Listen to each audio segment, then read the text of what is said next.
எமது சென்னை ஆழ்வார் திருநகர் கருப்பண்ணசாமி ஆலயத்தின் சார்பாக கருப்பண்ணசாமி உபாசனாகிய நான் விஜயகுமார் ஆன்மீகத்தை பற்றி சில தெளிவுகளை அனைவருக்கும் புரிதல் வேண்டி உங்களுடன் கலந்து உரையாட வந்துள்ளேன் என்று சொல்லலாம். இருக்கக்கூடிய அம்பாள் தாய் பல சக்தி வடிவங்களை கொண்டவள். சாந்த ஸ்வரூபிணி, தயாபரி என்று சொல்லக்கூடிய அமைப்பு இருக்கக்கூடிய மற்ற அம்பாள்கள் அனைத்தும் சேர்ந்த மாதங்கி என்று சொன்னால் இவள் ராஜ மாதங்கி. இவளுக்கு இந்த தாயாருக்கு மிஞ்சிய தெய்வங்களே இல்லை. ஒரு இடத்திலே அங்காளம்மா என்று சொல்வார்கள். அங்காளம்மா என்றால் அங்கமெல்லாம் லிங்கமோடு அமைந்திருக்கக்கூடிய அங்காளம்மா. அங்காளம்மாவுக்கு பெரியாயி என்றும் பெயர் உண்டு. அங்காளம்மாவை பூஜிப்பவர்கள் வேதத்திலே 4 வேதங்கள் அங்காளம்மாவை பயன்படுத்துகிறார்கள். அவள் உண்மையிலே பரோபகாரி, அனைவருக்கும் நல்லது செய்து உண்மையை மட்டுமே செய்யக்கூடியவர்கள். அந்த தெய்வத்தை சிலர் சரியான முறை இல்லாமல் மாந்திரிகத்தில் பயன்படுவது தான் மனதுக்கு கொஞ்சம் வேதனை. மற்றபடி ஒவ்வொரு மாதிரியான வழக்கங்களை கொண்டுள்ளார்கள். அங்காளம்மாளை கும்பிடும்போது ஏற்படக்கூடிய நன்மைகள் தீவினை அகலும். மாந்திரிகம், செய்வினை போன்ற விஷயங்கள் நம் குடும்பத்தில் அண்டாது. யாருக்கேனும் குழந்தை வரம் இல்லை என்றால் குழந்தை வரத்துக்குண்டான வளங்களை கொடுக்கக்கூடிய தாய் அங்காளம்மாள். நல்ல வளங்களும் நலங்களும் தரக்கூடிய அங்காளம்மாவை மேம்படுத்த வேண்டுமே தவிர எந்த விதத்திலும் நாம் குறைத்து சொல்லக்கூடாது. ஏனென்றால் அவள் தாய், நம்ம ஈன்ற தாய். அங்கையில் சூலமும் செங்கையில் கபாலமும் அருந்தெறிந்த முகமும் அப்படின்னு சொல்லக்கூடிய அம்மா அங்காளம்மா. இந்த முனீஸ்வரனை பற்றி அடுத்தது நம்ம பேசணும்னா, மொத்தம் முனி எத்தனை முனின்னு கேட்டிங்கன்னா 42 முனீஸ்வரனுங்க. 42 முனி. அதில் 21 முனி பேய் முனியும் 21 முனி தெய்வ முனியும் என்று சொல்லக்கூடிய முனி. அந்த 42 முனி சொன்னோம் பாருங்களேன். அந்த 42 முனியில் 21 முனி பேய் முனின்னா இறந்தவர்கள், அகால மரணம் அடைந்தவர்கள், இது போன்ற துர் ஆன்மாவாக மாறி அவர்கள் மனிதனை பற்றிக்கொள்வது, சங்கடம் கொடுப்பது, இது போன்ற நிகழ்வுகள் எல்லாம் ஏற்படும். 21 முனி தெய்வ முனி என்றால் மகாமுனிகளாக பிறந்தவர்கள். இவர்களை தான் நாம் முனீஸ்வரன், முனியாண்டி, பாண்டி முனியாண்டி என்று சொல்லக்கூடிய அமைப்பு. இது சுத்தமான ஆத்மாவாக இருக்கக்கூடிய அமைப்பை சார்ந்த முன்னோர்கள். இந்த முனீஸ்வரன் என்பது நம்ம முன்னோர்கள். இதிலே மொட்டை கோபுரத்து பாண்டி முனி தலைமை முனியாக அனைவரும் வணங்கக்கூடிய முனியாக மதுரையிலே வடக்கு கோபுரத்திலே அமைந்துள்ளது. யாருக்கேனும் எந்த பிணியாக இருந்தால் அந்த மண்ணை தொட்டு வணங்கினால் போதும், பிணி நீங்கும் என்பது உண்மையான கருத்தாகும். அது அங்கே இருக்கக்கூடிய பாண்டி முனீஸ்வரர் அப்படித்தான். அங்கே மக்கள் கொண்டாடும் அளவுக்கு வெகு பக்தியாக, சிரதையாக தினமும் குறைந்தபட்சம் 500 பேர் முதற்கொண்டு 5000 பேர் வரை வலம் வந்து கொண்டிருக்கக்கூடிய ஆலயம் மதுரையிலே பாண்டி முனீஸ்வரர். நமது சென்னையை பொறுத்தவரை பார்த்தோம் என்றால் பாடிகட் முனீஸ்வரர். இப்படி பல முனீஸ்வரர்கள் அவதாரம் எடுத்து மக்களை நல்லது செய்ய வேண்டும் என்ற ஒரே எண்ணத்தோடு மட்டுமே மக்கள் வளமே நல்வளம் என்ற நிலையில்தான் ஒவ்வொரு தெய்வங்களும் அவதாரங்கள் எடுத்துக்கொண்டிருக்கிறது. அதிலே மதுரை வீர சுவாமி என்று சொன்னால் இப்போதுதான் புதிதாக தெய்வங்களுக்கு ஒரு ஒரு ஜாதி ஒரு ஒரு வகை என்று சொல்லப்பட்டு வருகிறது. ஒரு ஒரு தெய்வத்துக்கும் ஒரு ஒரு வகை. மீனாட்சி என்றால் செட்டி என்று சொல்வார், நகரத்தாரை சார்ந்தவர்கள் என்று சொல்லுவார்கள். கருப்பண்ணசுவாமி என்றால் அது தேவரை சார்ந்தது என்று சொல்லுவார்கள். இப்படி சார்பற்ற நிலையிலே அற்ற நிலையில் இருக்கக்கூடிய தெய்வம்தான் மதுரை வீரசுவாமி. அந்தணனுக்கும் உண்டு, ஆண்டிக்கும் உண்டு. ஈரேழு கீழ் 7 ஜாதியும் மேல் 7 ஜாதியும், சக்கிலி முதல் கொண்டு அந்தனர் வரை பிராமணர் வரை இந்த தெய்வம் குலதெய்வமாக இருக்கக்கூடிய ஒரே தெய்வம் மதுரை வீரசுவாமி. ஆதி ஒரு காலத்திலிருந்தே இந்த ஐதீகம் இன்றும் நடந்து கொண்டிருக்கிறது. இந்த சுவாமி பார்க்கும் இடமெல்லாம் செல்வம் சிழைக்கும் கருணையே உருவான சுவாமி மதுரை வீரசுவாமி. இந்த சுவாமியை வணங்குவதன் மூலமாக ஏற்படும் நன்மைகள், திருமணத்திற்கு உண்டான தடைகள் நீங்கும்.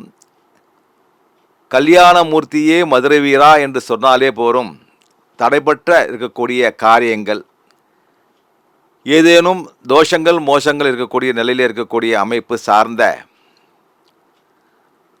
கல்யாணங்கள் நின்று போயிருந்தால், தடைபட்டிருந்தால் அந்த தடைகள் நீக்கக்கூடிய அமைப்பு மதுரை வீர சுவாமிக்கு உண்டு. அடுத்து நம்ம பேச போவது முக்கியமான விஷயம். கலியுக புருஷன் என்று சொன்னாலே, கண்கண்ட தெய்வம் என்று சொன்னாலே டக்குன்னு என்று நமக்கு வரக்கூடிய ஒரே தெய்வம் முருகன் என்று சொல்வார்கள். அந்த முருகனுக்கே காவலாக இருக்கக்கூடிய பழனிமலையிலே கருப்பண்ணசுவாமி, 18ஆம் படி கருப்பண்ணசுவாமி. இந்த கருப்பண்ணசுவாமி சபரிமலையிலும் இருக்கிறார், சபரியில் மாத்திரமாக இருக்கிறார், உங்களிலும் இருக்கிறார், எனக்குள் இருக்கிறார். எங்கெல்லாம் மனம் நிறைந்த மனிதர்கள் மனதிலே கருப்பண்ணசாமி ஒளிந்து கொண்டிருக்கிறார். நமது கருப்பண்ணசாமி ஆலயம் இது 5வது தலைமுறையாக அடியேன் வம்சமாக பாரம்பரியத்தில் அவதரிக்கப்பட்டவன். எனக்கு இந்த பாக்கியத்தை கொடுத்திருக்கக்கூடிய இறைவன் சுமார் 40 ஆண்டு காலமாக கருப்பண்ணசாமி உபாசகனாக என்னை ஆண்டவன் மக்கள் பணி செய்ய அனுமதித்துள்ளார் என்று தான் சொல்ல வேண்டும். பல மக்களுக்கு ஏற்படக்கூடிய தீங்குகளையும் சட்டென்று முறித்து ஒழித்து கட்ட வேண்டிய அமைப்பு இருந்தால் அது உடனே செய்யக்கூடிய ஆண்டவன், பட்டென்று சட்டென்று நீங்கக்கூடிய துன்பங்களை நீக்கக்கூடிய அமைப்பு கருப்பண்ணசாமி மட்டுமே உண்டு. இதுதான் ஸ்பெஷல். மற்ற சாமியும் கொஞ்சம் டைம் எடுத்துக்கும். கருப்பண்ணசாமி மாத்திரம் நீ உண்மையானவன் இருந்தா, நீ நிஜமான உண்மையானவன் இருந்தா, நம்பிக்கையும் சரணாகதியும் இருந்ததுன்னா உன் பிரச்சனை பட்டுன்னு முடியும், சட்டுன்னு தீரும். அது பேர் கருப்பண்ணசாமி. அதாவது யார் இங்கேருந்து நீங்கள் சபரிமலைக்கு போனாலும் சரி, உங்கள் வீட்டை காக்கிறது கருப்பண்ணசாமி. வீட்டிலிருந்து நாட்டுக்கு போனவர், காட்டிலிருந்து வீட்டுக்கு வந்தவர் யாருன்னா கருப்பண்ணசாமி. ஒரு அதிசயமான ஒரு தெய்வம், அற்புதமான தெய்வம். நம்ம சென்னையில் கருப்பண்ணசாமி ஆலயம் இருக்குதுங்கிறது ரொம்ப குறைவு. அதுலேயும் எங்களை போல பாரம்பரியமாக இருக்கக்கூடியவங்க மிக குறைவு. இருக்கும் இடத்தையே நல்லது செய்யக்கூடிய அமைப்பு ஆண்டவனாகி இருக்கக்கூடிய எம் இறைவன் கருப்பண்ணசாமி வணங்குவது மூலமாக துன்பங்களும் துயரங்களும் தீரும், பிணிகள் தீரும். ஏவல் சூனி பில்லியம் என்று சொல்லக்கூடிய அமைப்பு இருக்கக்கூடிய அமைப்பு, இதெல்லாம் கண்பட்டாலே துன்பம் பறந்து ஓடிவிடும் என்பது போல இந்த கருப்பண்ணசுவாமியின் சென்னை ஆழ்வார் திருநகர் அருள்மிகு கருப்பண்ணசாமி ஆலயத்தில் நடந்து கொண்டிருக்கிறது. மேலும் ஐயனார் சாமியை நாம் வணங்குவதன் மூலமாக ஐயமில்லாத வாழ்வு கண்டிப்பாக உண்டாகும். இங்கே ஐயனார் சாமியின் எழுந்தருளும் காட்சியும் உண்டு. வருடத்திலே 5 விதமான திருவிழாக்கள் நமது கருப்பண்ணசாமி ஆலயத்திலே நடைபெற்று கொண்டிருக்கிறது. முதல் திருவிழா மதுரை வீரசுவாமி கத்தி ஏறக்கூடிய கழுவடி பூஜையும், 2வது திருவிழா அருள்மிகு தர்மசாஸ்தா ஐயனார் சுவாமிக்கு சீர்வரிசை எடுத்து பால்குடம் எடுத்து ஒரு 1000 பேருக்கு அன்னதானம் செய்யக்கூடிய அமைப்பும், 3வது திருவிழா ஸ்ரீ தேவி கருமாரி அம்மனுக்கு கூழ் வார்த்தலும் தீமிதியும். 4வது திருவிழா 12ஆம் படியானுக்கு பட்டு வஸ்திரம் சாத்தி 7 நைவேத்தியத்துடன் 9 அபிஷேகத்துடன் சுவாமிக்கு சொர்ணாபிஷேகம் செய்து பிடிகாசு கொடுக்கும் விழா சிறப்பாக நடந்து கொண்டிருக்கிறது. 5வது விழாவாக நமது கருப்பண்ணசாமி ஆலயத்திலே புரட்டாசி 3ஆம் சனிக்கிழமை எம்பெருமான் நம்பெருமான் சொல்லக்கூடிய எம்பெருமான் பெருமாளுக்கு 7 நைவேத்தியத்துடன் பந்த சேர்வை சுவாமி தீப்பந்தத்தால் அடித்து கொள்வது. இந்த விழா ராமபஜனையோடு நடைபெற்று கொண்டு வருகிறது. அதேபோல் இத்தனை திருவிழா நடத்தி கொண்டிருக்கக்கூடிய அமைப்பு எமக்கு அளித்த ஆண்டவனுக்கு நன்றி தான் சொல்ல வேண்டும். எப்பிறவி எடுத்தாலும் தீய பிறவி எடுக்கக்கூடாது. நாம் எடுக்கும் பிறவியே இது புண்ணிய பிறவி. மனித பிறவியானது புண்ணிய பிறவியாக இருக்கக்கூடிய இந்த பிறவியிலே ஒருத்தருக்கும் தீங்கு இழைக்காத எண்ணம் இருந்தால் போதும். நீங்கள் உதவி செய்ய வேண்டாம், பணம் கொடுக்க வேண்டாம். தீய எண்ணங்களை விதித்தால் அது மறுபடியும் உங்களுக்கே பாதகமாக மாறிவிடும். எண்ணங்களை தூய்மையாக்குவதே ஆன்மீகம். எண்ணங்கள் செயலாகி செயல்கள் தான் வாழ்க்கையாகும். ஆகையால் எண்ணங்களை தூய்மையாக்குங்கள், இறைப்பணி செய்யுங்கள். இறைப்பணி மூலமாக, இறைப்பணி என்பது இறைவனுக்கு செய்வது போல் ஒரு பணி ஒரு மக்களுக்கு செய்யலாம். இல்லாதவர்களுக்கு அன்னம் வாங்கி கொடுக்கலாம். உங்களால் முடிந்த உதவியை செய்யலாம். முதியோர்களுக்கு உண்டான உங்களுக்கு முடிந்த அவருக்கு சேவை செய்யலாம். தாய் தந்தையரை மதிக்க கற்றுக்கொள்ள வேண்டும். முதலிலே தாய் தந்தையர் முக்கியம். மாதா பிதா குரு, தெய்வம் கடைசியில் தான் வருது. ஆனால் அப்படி அதுக்கு அர்த்தம் அப்படி இல்லை. உன்னை அம்மாவும் அப்பாவும் பெற்று எடுத்ததுனால தான் நீ மனுஷனாக ஆன. இந்த மனுஷனாக பிறந்த நீ குருக்கிட்ட பாடம் கற்றுக்கிட்ட. குருக்கிட்ட பாடம் கற்றுட்டு முடிச்சுட்டு எல்லாம் கற்றுன உடனே எங்கே போனோம்? தெய்வத்தை சரணடையணும். நான் கற்றுக்கிட்ட வித்தையெல்லாம் எனக்கு ஒரு வழி காமிச்சு கொடு, நல்லது பண்ணி கொடு இறைவா அப்படின்னு அங்கே போனோம்னா நல்வழியும் நல் செயலும் வாழ்க்கையிலே உண்டாகி பலாபலன் கிட்டி நாம் பெற்ற இன்பம் வையக பெற வேண்டும் என்பதற்கு தான் நம்மை தாய் தந்தையர் ஈன்றெடுத்தது. இதைத்தான் நாம் புரிந்து கொள்ள வேண்டும். ஊர் வாழ உலக வாழ உற்றார் உறவினர் வாழ்க. திரும்ப சொல்கிறேன், ஊர் வாழ உலக வாழ உற்றார் உறவினர் வாழ்க. பந்துக்கள் தான் வாழ அந்த மகிழ்ச்சியில் தான் நாம் வாழ வேண்டும். இப்படி வாழ்ந்தோம் என்றால் எக்குறையும் நமக்கு வராது, செல்வம் சேரும். தொழிலே சிலருக்கு படாத பாடுபட்டு கஷ்டப்பட்டாலும் இதுக்கு முன்னேற்றம் ஏற்படாத வகையிலே தடைகள் இருக்கும். இந்த தடைகளை நீங்க வேண்டும். தடையிலிருந்து நீங்கி தொழில் மூலமாக வெற்றி பெற வேண்டும் என்று எண்ணினால் எந்த தெய்வத்தை போய் நாம் வணங்குவது? இதற்கு ஒரு தனிப்பட்ட தெய்வம் என்று சொல்வதை விட பொதுவாக மகாலட்சுமி ஸ்தோத்திரமும் சொல்லலாம், அல்லது லலிதா திரிபுர சுந்தரி மந்திரங்களை சொல்லலாம். இதெல்லாம் எனக்கு தெரியாது சாமி, இதெல்லாம் ரொம்ப கஷ்டம், சான்ஸ்கிரிட் சொல்லுவாங்க அப்படி சொல்லுவாங்கன்னு பார்த்தீங்கன்னா, ஓம் நமோ நாராயணான்னு சொல்லுங்க. இது ஒரு வாட்டி சொல்லும் போதும் நம்முடைய இருக்கக்கூடிய பிணிகளும் கஷ்டங்களும் நீங்கி நாடி வரக்கூடிய தனம் அனைத்தும் வந்து சேரும். தொழில் அபிவிருத்திக்கு உண்டான தெய்வம் என்று பார்த்தால் மகாலட்சுமி. மகாலட்சுமி தான் தனம் தரக்கூடியவள்.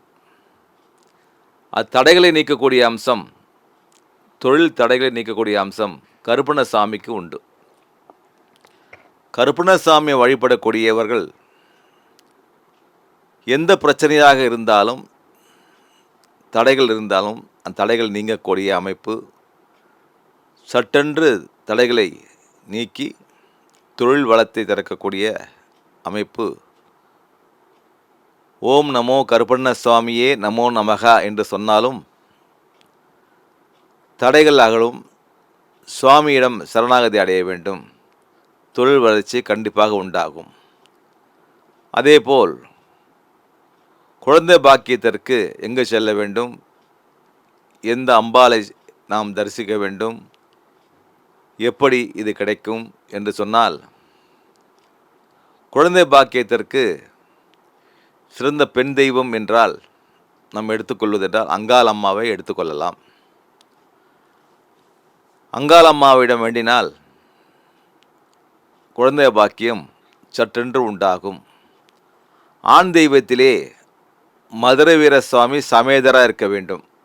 2 தாயாரோடு இருக்கக்கூடிய மதுரை வீர சுவாமியிடம் 3 மாலை வாங்கி போட்டு 3 மாலை வாங்கி சுவாமிக்கு அணிவித்து அதிலே அவருக்கு சார்ந்த அந்த ஆலயத்துக்கு உண்டான என்ன ஐதீகமோ அந்த படையிலிட்டு அந்த படையிலிட்டு தூபதீபம் நெய்வேத்தியம் காண்பிக்கப்பட்டு அந்த பிரசாதத்தை வாங்கி அந்த ஆண் பெண் இருவரும் சாப்பிட்டால் குழந்தை பாக்கியம் கண்டிப்பாக உருவாகும். அதேபோல் தொழில் வளர்ச்சி சொல்லியாகிவிட்டது. தீராத பிணி, தீராத கஷ்டம், தீராத நோய் என்று சொல்லக்கூடிய நோய் அனைவருமே தன்வந்திரி மகாராஜாவிடம் செல்வார்கள். தன்வந்திரி மந்திரத்தை சொல்லுவார்கள். தன்வந்திரி மூலமாக தீருமா என்று எதிர்பார்ப்பார்கள். அதற்கு முடியாதவர்கள் தர்மசாஸ்தா ஐயனார் சுவாமியின் பாதத்திலே சரணடைவது தான் சிறந்த ஒரு நோய் தீர்ப்பான் என்று கூட சொல்லலாம். உங்கள் பிணிகளை, கஷ்டங்களையும் கவலைகளையும் முதலிலே போக்க வேண்டும். முதலிலே கவலையும் பிணியும் கஷ்டங்களையும் போக்க வேண்டும். மனதை லேசாக வைத்துக்கொள்ள முடியாது. ஆனால் மனதை லேசாக வைத்துக்கொள்ள வேண்டும் என்றால் அந்த உடம்பில் உள்ள பிணிகளும் ரோகங்களும் களைய வேண்டும் என்றால் தர்மசாஸ்தா ஐயனார் சுவாமியை வணங்குங்கள். தர்மசாஸ்தா ஐயனார் சுவாமி மட்டுமே நாம் இப்போது தர்மசாஸ்தா ஐயப்பன் என்று சொல்கிறோம் அல்லவா, அதற்கு முன்னோடியே தர்மசாஸ்தா ஐயனார் சுவாமி நமது ஆலயத்திலே வரக்கூடிய மக்களுக்கு அத்தனை விதமான துன்பங்களையும் தீர்த்து தரக்கூடிய சர்வ வல்லமை படைத்த ஐயனார் அப்பன் என்று சொல்வார்கள். ஐயனார் அப்பன். அப்பன் என்றாலே பிதா. நம் வாழ்க்கையிலே நல்ல வளங்களையும் வாழ்வையும் ஒரு ஜனநாயகமான தெய்வம். பெரிய விதமான நாம் எதுவும் தனியாக எதுவும் செய்ய வேண்டும் என்ற அவசியமில்லை. அவர் குதிரை காலிலே நாம் பிரச்சனைகளை எழுதி காலில் கட்டினால் அந்த பிரச்சனைகளை தீர்த்து வைக்கக்கூடிய ஐயனார் அப்பன் நமது ஆலயத்திலே, கருப்பண்ணசாமி ஆலயத்திலே இருக்கிறது. நல்லதை சொல்வோம், உள்ளதை சொல்வோம் என்பது போல இப்போது உங்களுக்கு உண்டான உரையாடல்களை நான் பகிர்ந்து கொண்டிருக்கிறேன். குழந்தைகளை படிப்பதற்கு நல்ல தாயாக நாம் இருக்க வேண்டும். இந்த தாய்க்கு நல்ல புத்தி உருவாக வேண்டும். இந்த தாய் நல்ல மழலைகளை பெற்றெடுக்க வேண்டும். பெற்றெடுத்த மழலைகளை நல்லபடியாக காப்பாற்ற வேண்டும் என்பதற்காக ஹைகிரீவர் மந்திரத்தை சொல்லலாம். ஹைகிரீவர் மந்திரத்தை சொல்லும்போது நானானந்தம் தேகம் நிர்மல ஸ்படிகாரதே ஆதாரம் சர்வ வித்யானாம் ஹைகிரீவர் உபாசுதேன்னு சொல்லும்போது இது என்ன இப்படிலாம் ஒன்றும் அர்த்தம் புரியாத ஒரு மந்திரமாக இருக்கே, இது என்னென்னமோ சொல்கிறாங்களே அப்படின்னா, இறைவா இந்த குழந்தைக்கு உண்டான கல்வியும் வளமும் வாழ்வும் தந்துட்டு சிறந்த மனிதனாக ஆக்கித்தா, இவ்வளவுதான் அதில் அர்த்தமே. அதனால் சில சான்ஸ்கிரிட் நமக்கு புரியலன்றதுக்காக மந்திரங்கள் தப்புலாம் சொல்ல முடியாது. அதனால் எல்லா விஷயங்களையும் ஒரு ஒரு உள்நோக்கு, ஒரு மறைவிடம் உண்டு. ஆன்மீகத்தில் ஒரு மறைவிடம் உண்டு. நாம் வெளிப்படையாக சாதாரணமாக நம்ம வீட்டில் ஒரு விஷயம் நடக்குது நம்ம சொல்கிறோமா? மறைச்சு பண்ணுவோம் இல்லையா? அப்போ தெய்வம் அப்படியே எல்லாமே திறந்து வச்சு எல்லாம் பார்க்கணுன்னுலாம் முடியாது. தெய்வத்துக்கிட்டேயும் ஒளிவு மறைவு நிறைய உண்டு. அதான் சொல்லுவான் சூட்சமதாரி. நீ சூழ்ச்சிக்காரன், மனுஷன் சூழ்ச்சிக்காரன் இல்லையா? அதனால் நாம் சூழ்ச்சியை அகற்றி மனம் விசாலமோடு மன தைரியமோடு சரணாகதி அடைவது தான் கபட வேடதாரி. இறைவனுக்கு ஒரு பேரும் உண்டு. கபட வேடதாரின்னா பொய்யா போடுறதில்லை. நீ பொய்யா இருக்கக்கூடாதுங்காக அவன் வேடம் போட்டான். நல்ல மனதுடன் நல்ல வாழ்வுடன் செழிப்பாக வளர வேண்டும். மக்கள் அனைவரும் வளமோடும் செழுமையோடும் நல்ல வாழ்வினை கிடைக்கும்படி செய்திட எல்லாம் வல்ல எம்பெருமான் சென்னை ஆழ்வார் திருநகர் கருப்பண்ணசாமி ஆலயத்திலே அனைத்து விதமான தெய்வ ஆசீர்வாதங்களும் இங்கு உண்டு. ஒரு முறை ஆலயத்திற்கு வந்து சென்றால் உங்கள் பாபதோஷத்திற்கு முழுமையான நிவர்த்தி உண்டு என்பதையும் சொல்லிக்கொள்கிறேன். இத்தற்பெருமை அல்ல, உங்களுக்கு சொல்ல வேண்டியது என் கடமை. மாதத்திற்கு 2 முறை அமாவாசையிலே சமபந்தி போஜனம் வடை பாயசம் சாப்பாடுடன் தலைவாழை வைத்து இலையுடன் பரிமாறப்பட்டு வருகிறது. இது சுமார் 20 ஆண்டு காலம் மேலாக அமாவாசையிலும் பௌர்ணமியிலும் அன்னதானம் செய்யப்பட்டு வருகிறது. செவ்வாய்க்கிழமைகளே அன்ன பிரசாதம் வரும் பக்தர்களுக்கு பசியார. காதுக்கு சுவாமி இனிய செய்தியை சொல்கிறார். இனிய செய்தியை சொல்லிய பிறகு உன் வாழ்க்கை வளமாகும், சரியாகும், கஷ்டம் தீரும் போன்ற பிரச்சனைகளை தீர்த்து வைத்த பின்பு கொஞ்சம் வயிற்றுக்கும் பசியாற வேண்டும் அல்லவா? அதற்காகவே ஒவ்வொரு அருள்வாக்கு முடிந்த பின்பும் நமது ஆலயத்திலே அனைவரும் சாப்பிட்டு விட்டு தான் போக வேண்டும். இது முறையாக கடைபிடித்து வருகிறது.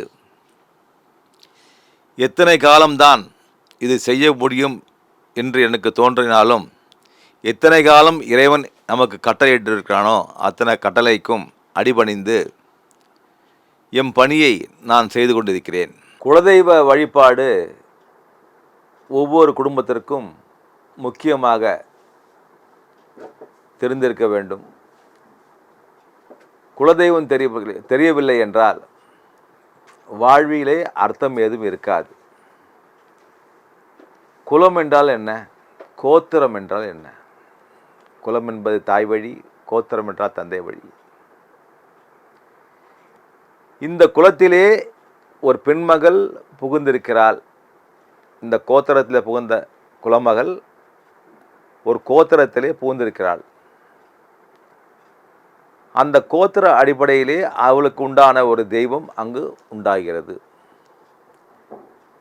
இந்த குலமாக வந்தால் பார் ஒரு தாய், அவள் அந்த வீட்டிலே இருக்கக்கூடிய எந்த தெய்வம் என்று பார்க்க வேண்டும். சிலருக்கு முனீஸ்வரன் உண்டாக இருக்கும். சில பேருக்கு பூவாடைக்காரி, கன்னியா பெண்கள் போன்ற தெய்வங்கள். சிலருக்கு அங்காளம்மன், சிலருக்கு மதுரை வீரன், சிலருக்கு கருப்பண்ணசுவாமி, சிலருக்கு ஐயனார். நிறைய பேருக்கு எனக்கு எதுவுமே தெரியல சாமி, எந்த குலதெய்வம்னு தெரியல, ஒன்றும் தெரியல. ஆனால் குலதெய்வம்னு சில பேர் பொதுப்படியாகவே எனக்கு முருகர் அப்படின்னு சொல்லிடுவாங்க. முருகர் குலதெய்வமாகவே யாருக்குமே வரதில்லை. அவர் பொதுவான தெய்வம். முருகர் என்பவர் பொதுவான தெய்வம். அனைவருக்கும் இருப்போர் இல்லாதவோர், கோடீஸ்வரனாக இருந்தாலும் சரி, அவன் ஆண்டியாக இருந்தாலும் சரி, அரசனாக இருந்தாலும் சரி, அத்தனை பேருக்கும் முருகன் மட்டும் பொதுவான தெய்வமாக குலதெய்வமாக வராது. அதிலே ஒரு மாற்று ஒன்றும் அது கருத்து உண்டு. அதில் என்னவென்றால், திருப்போர் முருகன், திருப்போர் புரிந்த முருகன், திருப்போர் முருகனை மட்டும் குலதெய்வமாக அங்கே இருக்கக்கூடிய பகுதியை சார்ந்தவர்கள் ஏற்றுக்கொண்டார்கள், அப்படியே வாழ்கின்றார்கள். அதேபோல் சில பேர் எனக்கு பெருமாள் குலசாமி என்று சொல்வார்கள். பெருமாளும் குலதெய்வமாக இருக்காது. அது ஒரு வழிபடக்கூடிய தெய்வமாக, பொது தெய்வமாகத்தான் ஏழுமலையான் அமைந்துள்ளது. அப்போது இதற்கு விதிவிலக்கு என்று பார்த்தால் வீரராக பெருமாள், வீரராக பெருமாள் மட்டுமே அந்த வகையிலே குலதெய்வமாக சில குடும்பங்கள், பல குடும்பங்கள் ஏற்றுக்கொண்டு வாழ்கின்றார்கள். தெய்வங்களிலே இரண்டு மட்டும்தான் இது பொதுப்படையான தெய்வம். ஒன்று முருகன், ஒன்று ஏழுமலையில் வாழக்கூடிய வெங்கடேச பெருமாள். அதேபோல் முனீஸ்வரனுக்கு படையிலிட வேண்டுமென்றால் சுருட்டு முக்கியம். சில பேர் சாராயம் வைப்பார்கள். அது இப்போது தடை செய்யப்பட்டுள்ளது. தடை செய்யப்பட்டுள்ளதனால், அது அநாகரிகமாக இப்போ கருதப்பட்டுள்ளதனால் அதற்கு பதிலாக இளநீர் வைப்பார்கள். அவல் பொறி கடலை, நாட்டு சர்க்கரை, சக்கரை பொங்கல் இவை வைத்து முனீஸ்வரனை வழிபடலாம். மதுரை வீர சுவாமிக்கு அவல் பொறி கடலை கூட கொஞ்சம் வேர்க்கடலை சேர்க்க வேண்டும். அவருக்கும் இந்த சாராயத்தை சில ஆலயத்தில் தவிர்த்து விடுவார்கள். அதற்கு பதிலாக இளநீர் படைப்பார்கள். பலிகள் உண்டு. சில ஆலயத்திலே பலிகள் கொடுப்பது வழக்கம். ஆடு கோழி என்ற பலிகள் கொடுப்பார்கள் மதுரை வீர சுவாமிக்கு. இது மாதிரி படையிலும் செய்யலாம். கருப்பண்ண சுவாமிக்கு சக்கரை பொங்கல், வெண்பொங்கல் மற்றும் அவருக்கு உண்டான தூப தீப சந்தனம் போன்றவற்றை படைத்து, இளநீர் படைத்து சிறப்பான முறையிலே அவருக்கும் அசைவ பூஜையும் செய்யலாம். இதிலே சில பிராமணர்கள் கூட கருப்பண்ண சுவாமியை வழிபடக்கூடிய தன்மை இருக்கும்போது அவர்கள் சைவ வகையிலே நெய்வேத்தியம் செய்கிறார்கள். அது வெறும் தயிர் சாதம். இப்படியும் கருப்பண்ண சாமியை வணங்கலாம். ஐயனார் சாமியை வணங்கும்போது சுருட்டு சாராயம், இளநீர், சர்க்கரை பொங்கல், வெண்பொங்கல், தயிர் சாதம் இது மூன்றுமே வைக்க வேண்டும். சுண்டல், அதேபோல் வடை. நம்மளால் முடிந்த அளவுக்கு ஒரு கரண்டி வைத்தாலும் போதும், அல்லது ஊரே சேர்த்து சாப்பிடும் அளவுக்கு வைத்தாலும் சரி. இந்த பிரசாதத்தை அனைவரும் பங்கு போட்டு சாப்பிடலாம். சாப்பிடுவோருக்கு உடல் ஆரோக்கியமும், கொடுப்பவருக்கு கர்மா நீங்கவும் சிறந்த வழியாக இருக்கும். அம்பாளுக்கு செய்யக்கூடிய வழிகள் பல வழிகள் உண்டு. அதில் ஒன்றை மட்டும் சொல்கிறேன். அம்பாளுக்கு செய்ய வேண்டியது படையல், சக்கரை பொங்கல், சுண்டல், வடை. சில பேர் அதுக்கு உண்டான சாதமும் படைப்பார்கள். சில பேர் சாதத்திலே சைவ சாதமும் படைப்பார்கள். சிலர் அசைவ சாதமும் படைப்பார்கள். கும்பமிட்டு படைப்பது என்று பெயர். கும்பமிட்டு படைத்து தாயை நினைத்து வர்ணித்து பாடி நெய்வேத்தியம் செய்து அனைவருக்கும் பங்களித்து சாப்பிடுவது. ஒரு கூட்டமாக ஒரு இடத்திலே கூட்டியிருக்கிறோம். அந்த கூடியிருக்கும் இடத்திலே தெய்வத்தை வணங்கியது மட்டுமல்லாமல் அன்னத்துக்கு உண்டான பிரசாதம் கிடைத்து மனமகிழ்ச்சியோடு செல்பவர்களுக்கு இது தாய் கொடுக்கும் பிரசாதம் என்று எண்ணுவார்கள். இதுதான் உண்மையும் கூட. நன்றி, வணக்கம்.